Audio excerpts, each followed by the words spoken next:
Welcome to hit TV. నేను మీ నిర్మల. సంగారెడ్డి జిల్లా Ameenpur municipality పరిధిలోని రాఘవేంద్ర నగర్ కాలనీలో ఒక విషాదం చోటు చేసుకున్న సంగతి అందరికీ తెలిసిందే. ఈ విషాదాన్ని విన్న తర్వాత ప్రతి ఒక్కరు కూడా చెమ్మగిల్లిపోతున్నారు అనడంలో ఎలాంటి సందేహం లేదు. కానీ అందరినీ కలిచివేస్తున్న ఈ సన్నివేశం కూడా ఎలా జరిగింది, ఏం జరిగింది అంటే ఒక ముగ్గురు పిల్లల మరణం. ఈ మరణం వెనుక ఏం జరిగింది? నిన్న ఉదయం చూసుకున్నట్లయితే అంటే శుక్రవారం రోజు ఉదయాన్నే ఈ విషాద ఘటన మాత్రం వెలుగులోకి వచ్చింది. మరి ఏం జరిగింది అంటే కూడా ముగ్గురు పిల్లల్ని మనం ఇక్కడ చూస్తున్నాము. ఈ ముగ్గురు పిల్లలకు కూడా కన్న తల్లే ఒక కసాయిగా మారి విషాన్ని నింపింది వాళ్ళలో అని చెప్పొచ్చు. ఎందుకంటే వాళ్ళు తింటున్న అన్నంలో విషం కలిపి పెట్టింది. ఎందుకు పెట్టాల్సి వచ్చింది? ఏం జరిగింది అసలు? వీళ్ళ చావులకు కారణం తల్లిదండ్రులే అంటున్నారు సమాజం. ఎందుకంటున్నారు, దేనికంటున్నారు అంటే కూడా మనం కూడా ఈరోజు నిజమే అని చెప్పొచ్చు. మరి ఇలా తల్లిదండ్రులు రజిత చెన్నైలకు వీళ్ళిద్దరు దంపతులు ఇక్కడ హైదరాబాద్లోనే సంగారెడ్డిలో నివాసం ఉంటున్నారు. అక్కడే అమీన్పూర్లో. మరి అక్కడ ఉంటున్న ఈ తరుణంలోనే గత కొంతకాలంగా ఇద్దరు భార్యాభర్తలకు గొడవలు అవుతున్నాయని రజిత తల్లి తండ్రి కూడా చెప్తున్నారు. ఇప్పుడు వాళ్ళకు గొడవలైన ప్రతిసారి కూడా మా ఇంటికి వచ్చిన ఎడలో మేము సర్ది చెప్పి పంపించే వాళ్ళము, కానీ ఈసారి గొడవ జరిగినప్పుడు మా ఇంటికి వచ్చినప్పుడు నాతో ఒక మాట అనింది నా కూతురు అని చెప్తుంది ఆ తల్లి.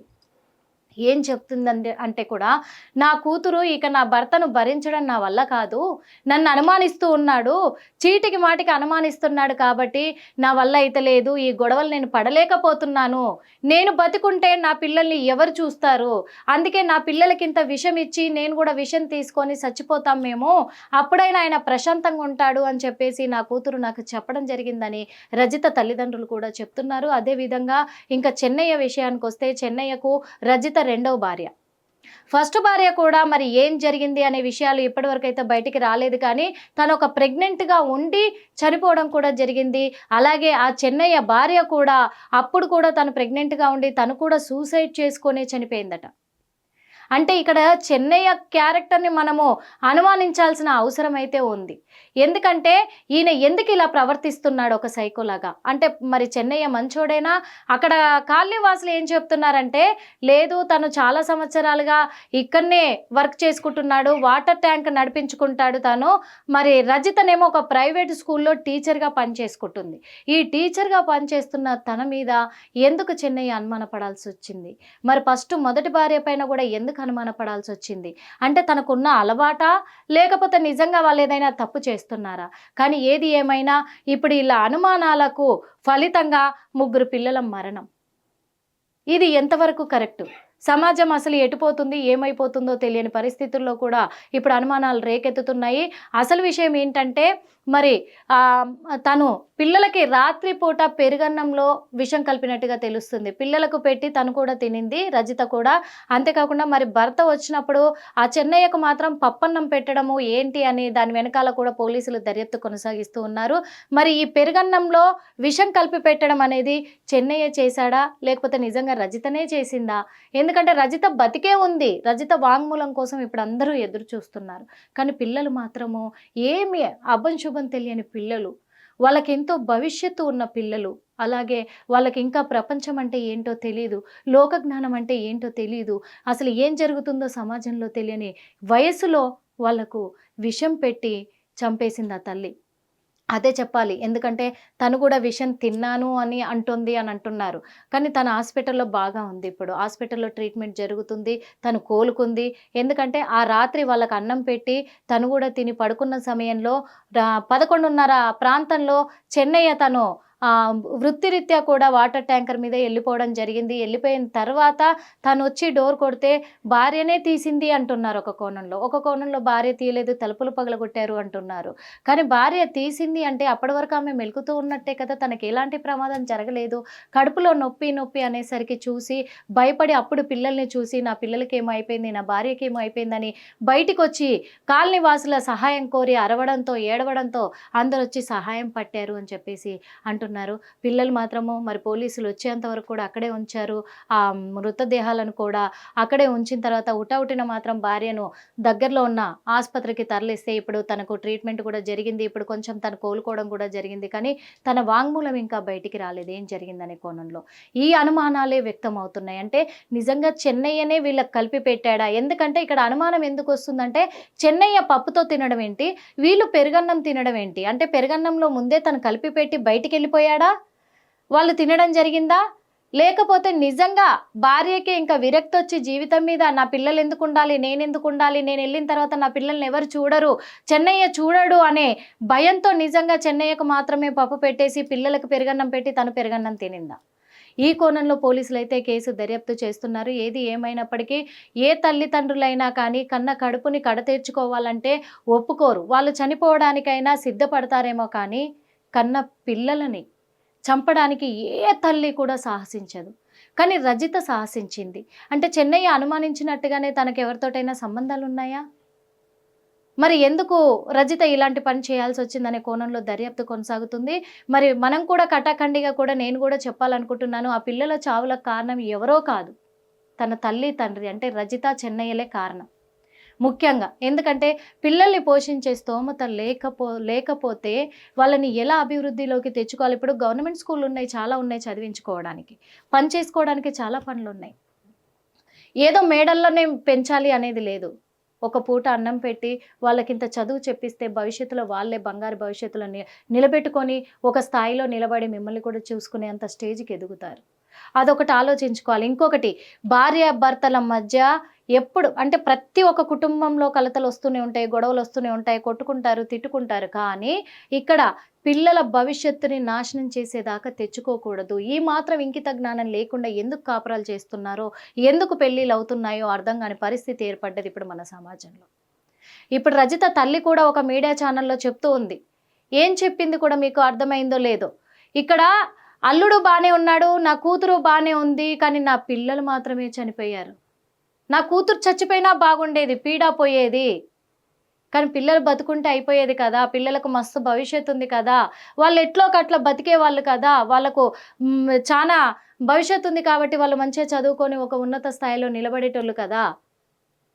నా కూతురు చచ్చిపోయినా పర్వాలేకుండే, నా పిల్లలు మిగులుంటే బాగుండేది అన్నదంటే దీని వెనకాల ఏం దాగుంది అనే కోణంలో కూడా చాలా అనుమానాలు వ్యక్తమవుతున్నాయి. ఏ తల్లి కూడా ఆ మాట చెప్పదు కదా! నా కూతురు చనిపోతే బాగుండేది, నా కూతురు బతికింది, నా కూతురు చనిపోతే పీడ పోయేది, నా పిల్లలు బతికుంటే బాగుండేది అని కన్న తల్లే కూతురు మీద చెప్తుంది. ఇంకొకటి ఆ మీడియా ఛానల్ వాళ్ళు కూడా అడిగారు. మరి మీ అల్లుడి మీద ఏమన్నా అనుమానం ఉందా? మీ అల్లుడే కలిపారనుకుంటున్నారా పెరుగన్నంలో విషము అంటే కూడా తల్లి ఒక మాట చెప్పింది. ఏం చెప్పిందంటే, నా అల్లుడు కలిపిండు, నా అల్లుడే ఇంత అఘాయిత్యానికి పాల్పడ్డాడనైతే నేను చెప్పను. నేను చెప్పలేను గూడా. ఎందుకంటే నేను నిందలేయలేను. అట్లా ఎట్లేస్తాను నేను? అదంతా మంచిది కాదు నాకు అంటంది. అంటే ఇటు మరి అల్లుడు మంచోడు, కూతురిదే తప్పుందనుకోవాలా? లేకపోతే మరి అల్లుడికి భయపడి అబద్ధం చెప్తుందనుకోవాలా? ఈ అన్నిటి మీద కూడా అనుమానాలు రేకెత్తుతున్నాయి కాబట్టి పోలీసులు కూడా కేసు దర్యాప్తు చేస్తున్నారు. ఈ విషయం తెలుసుకున్న వెంటనే పిల్లలు చనిపోయారు అనే సమాచారము ఎప్పుడైతే పోలీసులకు అందిందో, రజితను తీసుకెళ్లి హాస్పిటల్‌లో జాయిన్ చేశాడు తన హస్బెండే అని తెలిసిన తర్వాత ఇమ్మీడియేట్‌గా చెన్నయ్యను పోలీసులు అదుపులోకి తీసుకోవడం జరిగింది. తన మీద ఎంక్వైరీ కూడా మొదలుపెట్టడం జరిగింది. మరి ఆ పోలీసుల అదుపులోనే చెన్నయ్య ఉన్నాడక్కడ. మరి రజిత కోలుకున్నాక కూడా రజితను కూడా పోలీసులు అదుపులోకి తీసుకోబోతున్నారు. ఇక్కడ మరి ఇలా విచారించే ఆ కోణంలో ఎలాంటి నిజాలు బయటికి రాబోతున్నాయనే దానికోసం ఉత్కంఠంగా కూడా ఎదురు చూస్తున్నారు ప్రజలు. ఎందుకంటే ముగ్గురు పసికందుల్ని ఎలా చంపగలిగింది తల్లి? ఎలా విషం పెట్టగలిగింది? అనే కోణంలోనే ఆలోచిస్తున్నారు. పిల్లలకి వాస్తవంగా చెప్పాలంటే మన పిల్లలు తింటున్నప్పుడు ఒక ముద్ద గొంతుకు అడ్డం పడి పొలమారితేనే ఆ తల్లి విలవిలలాడిపోతుంది. నా పిల్లోడికేమో అయిపోతుంది, నా బిడ్డకేమో అయిపోతుంది అని చెప్పేసి విలవిలలాడిపోయి వెంటనే గొంతు సవరించడమో, వీపులో కొట్టడము, నీళ్ళు తాగించడం ఇవన్నీ చేస్తారే. కానీ పిల్లలకి పెరుగన్నంలో తన చేతులతోనే విషం కలిపి పెట్టే అంత తల్లిదండ్రులను ఎక్కడైనా మనం చూసామా? అలాంటి కలికాలం ఏర్పడుతుంది. ఇప్పుడు కన్న కడుపునే కడతేర్చుకునేలాగా కసాయి తల్లిదండ్రులు వీళ్ళు సృష్టించుకొస్తున్నారంటే ఇంకా కన్న పిల్లలకు కూడా రక్షణ లేకుండా పోయింది. ఇక్కడ కన్న తల్లిదండ్రులకు కూడా రక్షణ లేకుండా పోయింది. ఏం జరిగిందసలు అమీన్‌పూర్ పరిధిలో? ఎలా ఈ ఈ మరణాలకు గల కారణం ఏంటి, వీళ్ళ వెనకాల ఏం జరిగింది, ఆ 2-3 రోజులు ఏం గొడవలైనాయి? ఎందుకంటే పక్కన వాళ్ళు కూడా ఇళ్ళ పక్కన వాళ్ళు కూడా చెప్తున్నారు, ఏదన్నా గొడవ అయిందా ఈ 2-3 రోజులలో అంటే ఏం అవ్వలేదు, పిల్లలు కూడా చాలా మంచోళ్ళు, మంచిగుంటారు అని చెప్పేసి చెప్తున్నారు. వాళ్ళు మంచిగుంటారు, గత 12 సంవత్సరాలుగా కూడా ఇదే ఇంట్లో ఉంటున్నారు వాళ్ళు అని చెప్తున్నారు. మరి 12 సంవత్సరాలుగా కూడా అదే ఇంట్లో ఉంటున్న వాళ్ళకి ఈరోజు పిల్లల్ని చంపుకునేంత పరిస్థితి ఎందుకు ఏర్పడ్డది? అసలు ఏం విషయం ఉంది దీని వెనకాల అనే అనుమానాలు వ్యక్తమవుతున్నాయి. చూస్తున్నాం మనం ఆ 3 పిల్లల్ని కూడా వీళ్ళ ఎలా ఎంత చక్కగా ఉన్నారు. ఒకరు 10 సంవత్సరాలు, ఒకరు 12 సంవత్సరాలు, ఒకరు 8 సంవత్సరాలే ఉన్నారు. వాళ్ళని చేజేతులారా కన్న తల్లిదండ్రులు చంపుకున్నారంటే వాళ్ళ మరణానికి కారణం ఎవరు? ఎందుకు? ఆ తల్లిదండ్రులు ఒకవేళ పిల్లల్ని పెంచే స్తోమత లేకపోతే హాస్టల్లో పెట్టి చదివించుకోవాలి. ఎక్కడ గొడవలు మొదలవుతున్నాయి? ఈ అంటే చెన్నయ్య అనుమానం వెనుక ఏం దాగుంది? మరి తన అనుమానం నిజమా అబద్ధమా అనే కోణంలో కూడా చాలా వ్యాఖ్యలు వ్యక్తమవుతున్నాయి. అంతేకాదు రజిత అసలు ఎందుకు ఇంతటి సాహసం చేసింది, దీని వెనకాల ఏం దాగుంది, మొత్తానికి పిల్లల్ని ఎందుకు చంపుకుంది మనం చూస్తున్నాము. ఇక్కడ చనిపోయిన వాళ్ళు కూడా మధుప్రియ, గౌతమ్. మధుప్రియ సాయికృష్ణ 12 సంవత్సరాలు, మధుప్రియ 10 సంవత్సరాలు, గౌతమ్ 8 సంవత్సరాలు. చెప్పాను కదా నేను, ఒక పాప 2 బాబులు. వాళ్ళు ఎంత చక్కగా అసలు 3 పిల్లలు అంటే ఒక పాప 2 బాబుల్ని, వాళ్ళు చిన్నగా ఉన్నారు, ఇంకా పెద్ద అవ్వలేదు. తను కూడా డ్యూటీ రీత్యా కూడా మరి తను చందానగర్ వెళ్ళినట్టుగా కూడా తను చెప్తూ ఉన్నాడు. మరి ఆ చందానగర్ వెళ్ళిన ఆ సమయంలోనే ఇలాంటి విషాదకరమైన సంఘటన కూడా చోటు చేసుకుంది. మరి అప్పుడు ఆ మైండ్ సెట్కి ఎందుకు రజితకు అలాంటి ఆలోచన వచ్చింది అంటే, మరి చెన్నయ్య కూడా బయటికి వెళ్ళడానికి ముందే ఈ సాహసం చేసేమన్నా వెళ్ళిపోయి చుట్టుపక్కల వాళ్ళకి అనుమానం రాకుండా మళ్ళీ తను వచ్చి అరవడం మొదలెట్టాడా, లేకపోతే నిజంగా రజితనే ఈ సాహసం చేసిందా అనేది మొత్తం రజిత ఇచ్చే వాంగ్మూలం మీద ఆధారపడి ఉంది. తల్లిదండ్రులే ఎవరు కలిపారు ఇద్దరిలో, ఇప్పుడు మొత్తం కూడా రజిత వాంగ్మూలం మీదే ఆధారపడి ఉంది. రజిత కోలుకొని బయటికి రాగానే కూడా పిల్లలకి ఎందుకు పెట్టాల్సి వచ్చింది? ఎందుకంటే ఇక మీదట చాలా జరుగుతున్నాయి. అంటే నేను మెయిన్గా ఈ మెసేజ్ ఎందుకు ఇస్తున్నాను అంటే కూడా చాలామంది ఇలాగే మళ్ళీ ఏమవుతుందిలే అనే ఇదిలో ఇలాంటి సాహసాలకు వడిగడతారు. మాది మంచికి కావచ్చు, చెడుకు కావచ్చు, 2 విధాలుగా ఇప్పుడు సమాజం మారిపోయింది. అందుకే చెప్తున్నాను, నేను ఈ మెసేజ్ ఇస్తున్నాను. ఎందుకంటే ఇప్పుడు కొంతమంది కూడా అలాగే అక్రమ సంబంధాలకు అలవాటు పడి కూడా మాకు పిల్లలు అడ్డుగా ఉన్నారని బకెట్లలో ముంచేసి, నీళ్ళలో ముంచేసి కూడా చంపుతున్న తల్లిదండ్రులను చూస్తున్నాము. పిల్లలది గొంతు నొక్కేసి చంపుతున్న తల్లిదండ్రులను చూస్తున్నాము. అది తండ్రికి అక్రమ సంబంధం ఉండొచ్చు, తల్లికి అక్రమ సంబంధం ఉండొచ్చు. అలాగని చెప్పేసి పిల్లలు మాకు అడ్డుగా ఉన్నారు, వీళ్ళని తొలగించుకోవాలి అని చెప్పేసి ఈ సాహసాలకు ఒడిగడుతున్నారు. కానీ ఇలాంటి వాళ్ళకు ఖచ్చితంగా శిక్ష పడాలనే కోరుకుంటున్నాను. నేను శిక్ష పడి తీరాలి. ఎందుకు చెప్తున్నా అంటే, ఓకే సూసైడ్ చేసుకుంది, అక్కడ తల్లి హాస్పిటల్లో ఉంది, ఇలాంటి మాటలు మాట్లాడొచ్చా అని చెప్పేసి ప్రజలు అంటుండొచ్చు. నేను ఎందుకు మాట్లాడుతున్నా అంటే, ఈరోజు ఆ తల్లి మరణించినా కానీ ఇదే మాట చెప్తుంటే నేను ఇప్పుడు వాళ్ళని చంపే హక్కు ఎవడిచ్చారు? కన్నంత మాత్రాన చంపే హక్కు ఉంది అనుకుంటే ఎట్లా? ఎందుకంటే వాళ్ళు ఏం తప్పు చేసే వయసులో కూడా లేరు కదా, వాళ్ళు ఒకరికి అన్యాయం చేసే వయసులో కూడా వాళ్ళు లేరు కదా. మీ పరిస్థితి బాగలేక, మీ ఈగోలకు పోయి, మీరు మానసిక స్థితిని కంట్రోల్లో పెట్టుకోలేక, మీ స్వలాభాల కోసము ఆ పిల్లల్ని చంపే హక్కు ఎవరిచ్చారు మీకు? ఎక్కడి నుంచి వచ్చింది? అందుకే చెప్తున్నా, అలాంటి తల్లిదండ్రులకు కూడా ఖచ్చితంగా కఠిన శిక్ష పడాలి. వాళ్ళు కూడా అంత పరిణామం కూడా భరించాలి.